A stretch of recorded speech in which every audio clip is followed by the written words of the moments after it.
Pernah nggak sih Anda sampai di satu titik di mana rasanya lelah itu udah jadi nama tengah Anda? Bangun tidur capek, mau kerja capek, pulang kerja apalagi. Terus mulai bingung, ini sebenarnya cuma kurang piknik atau ada yang lebih serius? Apa ini capek biasa, burnout yang lagi ngetren itu, atau jangan-jangan depresi? Hari ini kita akan coba membedah 3 level kelelahan ini. Misi kita bukan buat jadi dokter dadakan ya, bukan untuk mendiagnosis diri sendiri, tapi supaya Anda bisa lebih kenal sama sinyal dari tubuh dan pikiran.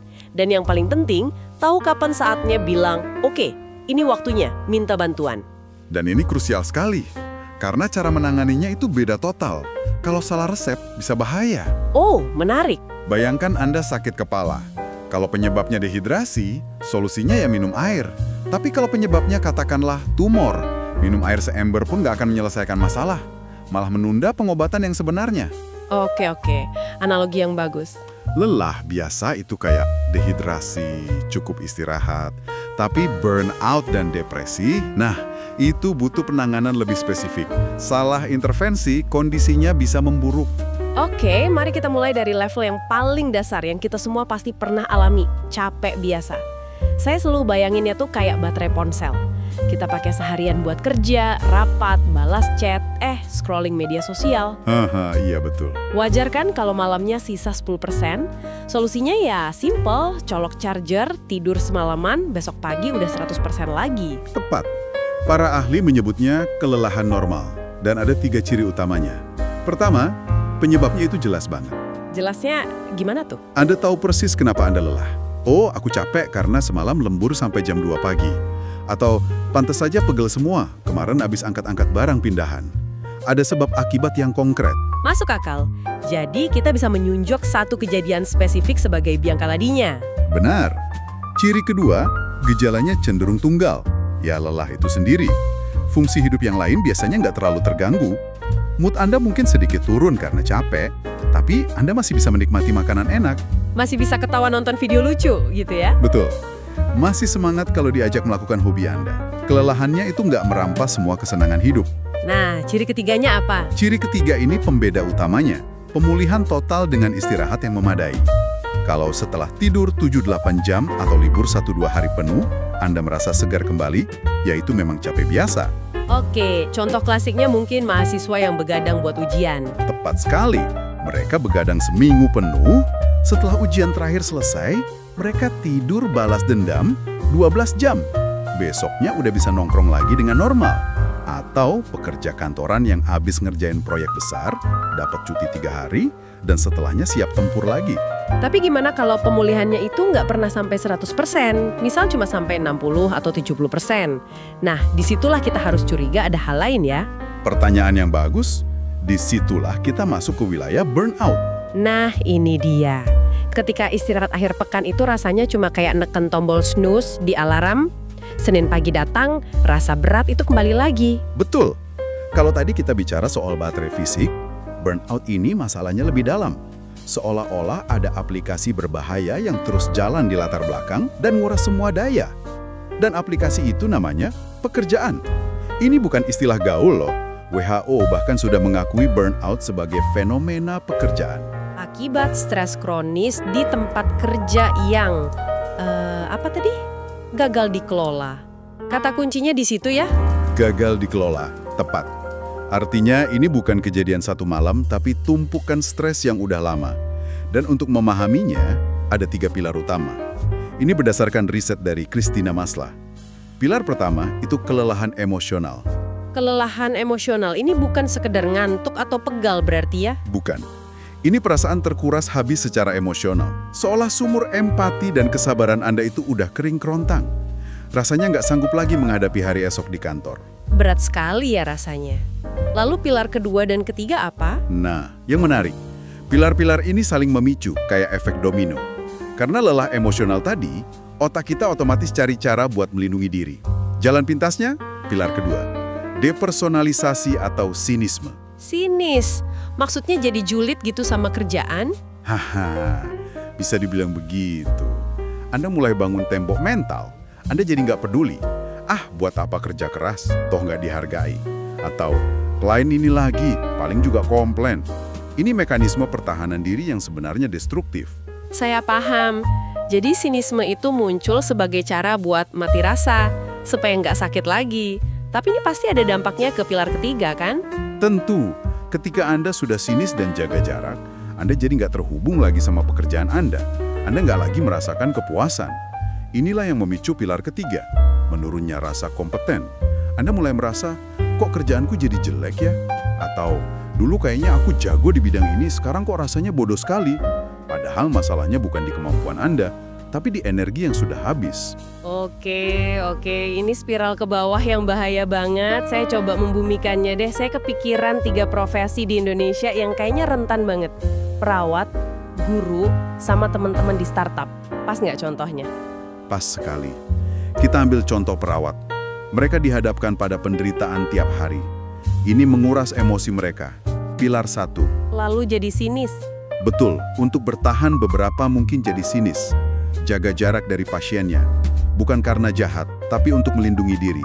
Itu pilar 2. Akibatnya, mereka mulai merasa bukan perawat yang baik lagi. Pilar 3. Padahal mereka pahlawan, tapi sistem kerjanya yang sakit. Dan untuk guru? Mungkin beban administrasi yang luar biasa itu ya pemicunya? Benar, guru yang idealis lama-lama lelah emosional karena birokrasi. Lalu dia mulai sinis pada sistem, bahkan mungkin pada muridnya. Akhirnya merasa, saya bukan lagi pendidik yang baik. Sama kayak karyawan startup dengan hustle culture-nya. Awalnya semangat, tapi target nggak realistis, bikin mereka terkuras, sinis, dan akhirnya merasa jadi pecundang. Tepat. Dan yang perlu digarisbawahi, burnout itu spesifik konteksnya. Pekerjaan. Maksudnya spesifik itu gimana? Kalau di luar kerja, dia baik-baik saja. Kurang lebih begitu. Ini pembeda kuncinya. Seseorang yang burnout parah mungkin benci hari Senin. Tapi di hari Sabtu, saat dia melakukan hobinya, dia masih bisa ketawa lepas. Masalahnya terisolasi di domain pekerjaan. Oh, jadi solusinya bukan cuma cuti liburan seminggu ya? Itu hanya menunda. Solusi sejatinya adalah mengubah sesuatu di pekerjaannya. Beban kerja, ekspektasi, atau bahkan pindah kerja. Oke, ini semakin jelas perbedaannya. Tapi sekarang kita harus bicara kondisi yang levelnya lebih dalam dan lebih luas. Kalau capek biasa itu baterai habis, burnout itu sistem operasi yang error, maka yang berikutnya ini seperti motherboard-nya yang rusak. Jika burnout itu badai di kantor, maka depresi adalah awan gelap yang ngikutin Anda kemanapun Anda pergi. Analogi itu sangat kuat dan tepat. Kata kuncinya adalah pervasif atau menyeluruh. Depresi itu nggak peduli Anda lagi di kantor, di rumah, atau di pesta. Awan gelap itu tetap ada di atas kepala Anda. Nah, berdasarkan panduan diagnostik seperti DSM-5, ada 2 gejala inti yang membedakannya dari sekedar sedih atau burnout. Apa saja 2 gejala inti itu? Yang pertama adalah anhedonia. Ini istilah klinis untuk kondisi di mana Anda kehilangan minat atau kemampuan merasakan senang dari aktivitas yang biasanya Anda nikmati. Jadi hobi yang biasanya jadi pelarian, kayak main game atau nonton film. Sekarang terasa hampa, kayak kewajiban yang melelahkan. Anda melakukannya, tapi nggak ada lagi percikan kebahagiaan. Itu menakutkan sekali, karena artinya pintu keluar atau cara kita buat ngisi baterai jadi ketutup semua. Tepat. Dan itu diperparah oleh gejala inti kedua, hopelessness, atau perasaan putus asa yang mendalam. Ini bukan frustrasi sementara, aduh kerjaan susah banget. Ini keyakinan yang mengakar bahwa situasi nggak akan pernah membaik, bahwa Anda terjebak. Jadi orang yang burnout mungkin masih bisa berharap, kalau aku pindah kerja, hidupku akan lebih baik. Tapi orang dengan depresi merasa, kemanapun aku pergi, kegelapan ini akan ikut, begitu ya? Tepat sekali. Itulah kenapa liburan seringkali nggak efektif untuk depresi. Seseorang bisa saja pergi ke pantai terindah di dunia, tapi dia cuma duduk di sana, merasakan kehampaan yang sama. Bahkan mungkin merasa lebih bersalah karena seharusnya aku bahagia di sini, tapi aku nggak bisa. Karena ini udah jadi kondisi medis ya, bukan cuma respons terhadap stres. Betul. Ada perubahan kimia di otak, ada faktor genetik, pola pikir. Ini butuh penanganan profesional seperti psikoterapi atau bahkan medikasi. Bukan cuma nasihat, ayo semangat Bong. Bisa kasih contoh yang lebih konkret lagi nggak? Biar kita benar-benar bisa merasakan bedanya. Tentu. Bayangkan seorang ibu baru. Lelah fisik karena ngurus bayi itu normal. Tapi jika ia merasa hampa, nggak merasakan ikatan cinta dengan bayinya, dan terus-menerus dihantui pikiran, aku ibu yang gagal, itu bukan lagi capek biasa. Itu bisa jadi gejala depresi pasca melahirkan. Dan butuh bantuan profesional segera. Segera. Atau seorang profesional yang di PHK. Stres itu wajar. Tapi jika berbulan-bulan kemudian rasa stres itu berubah jadi putus asa, ia berhenti menghubungi teman-temannya, nggak lagi ngurus diri, dan merasa dirinya nggak berharga sama sekali, itu sudah bergeser dari masalah situasional menjadi kondisi klinis. Oke, ini bagian yang paling penting. Setelah kita tahu bedanya, kapan kita harus benar-benar waspada? Dan yang lebih penting lagi di zaman sekarang, kenapa kita nggak boleh langsung menyimpulkan sendiri? Fenomena self-diagnosis di media sosial ini kan kencang banget. Mari kita buat panduan praktisnya. Untuk burnout, lampu kuning Anda menyala jika selama lebih dari 2 minggu, Anda merasakan 3 hal. Pertama, ada perasaan takut atau benci yang intens setiap minggu malam atau Senin pagi. Wah, Monday blues yang ekstrem ya? Ekstrim. Kedua, Anda jadi sangat sinis di tempat kerja. Ketiga, dan ini yang paling khas, Anda nggak bisa mematikan otak dari pekerjaan. Badan Anda libur, tapi kepala Anda tetap kerja rodi. Sinyal untuk depresi. Untuk depresi, sinyalnya lebih serius dan harus ditanggapi lebih cepat. Waspada, jika selama lebih dari 2 minggu, hampir setiap hari, Anda merasa hampa atau putus asa. Anda kehilangan minat pada semua hal, bukan cuma pekerjaan. Ada perubahan drastis pada pola tidur atau nafsu makan. Anda sulit berkonsentrasi. Dan yang paling berat, muncul perasaan diri tidak berharga. Dan ada satu red flag darurat. Apa itu? Jika muncul pikiran untuk menyakiti diri sendiri, atau pikiran bahwa hidup ini tidak layak dijalani, ini bukan lagi lampu kuning. Ini adalah sirene darurat. Tidak perlu menunggu, tidak perlu ragu. Segera cari bantuan profesional, psikolog, psikiater, atau langsung ke IGD. Keselamatan Anda adalah prioritas.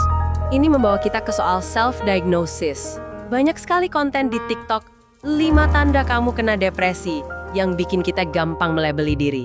Apa bedanya antara menjadi lebih sadar dengan justru malah bikin diri cemas berlebihan?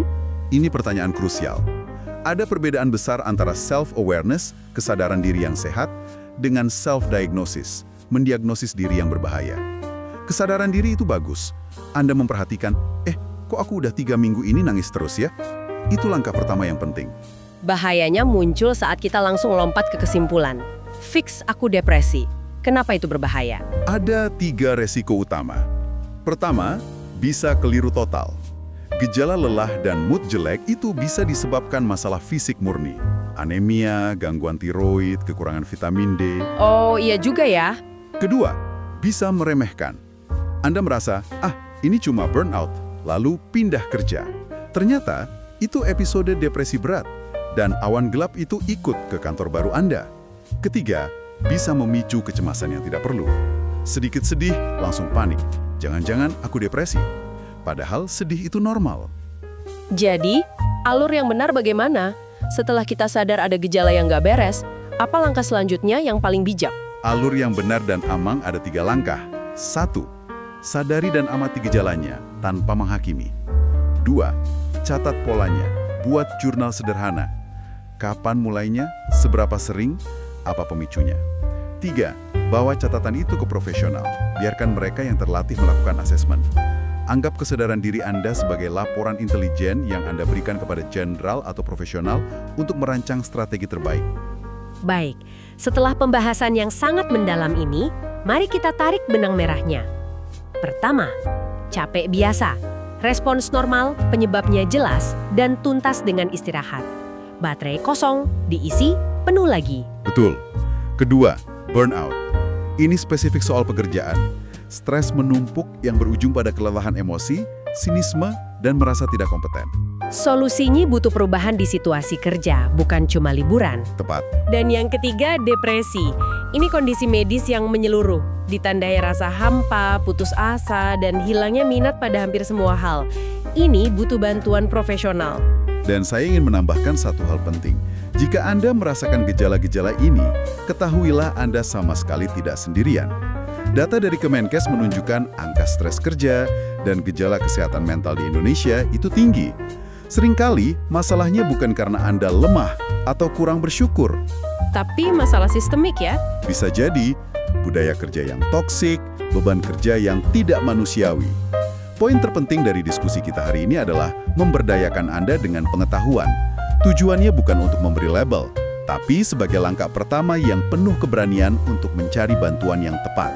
Tadi penutup, kami ingin meninggalkan satu pertanyaan untuk Anda renungkan. Mungkin selama ini kita terlalu sering bertanya, seberapa lelah saya? Coba ganti pertanyaannya menjadi, apa yang sebenarnya ingin disampaikan oleh rasa lelah ini tentang hidup, pekerjaan, atau lingkungan saya saat ini? Karena terkadang kelelahan bukanlah musuh yang harus dilawan, melainkan seorang kurir yang membawa pesan penting yang perlu kita dengarkan.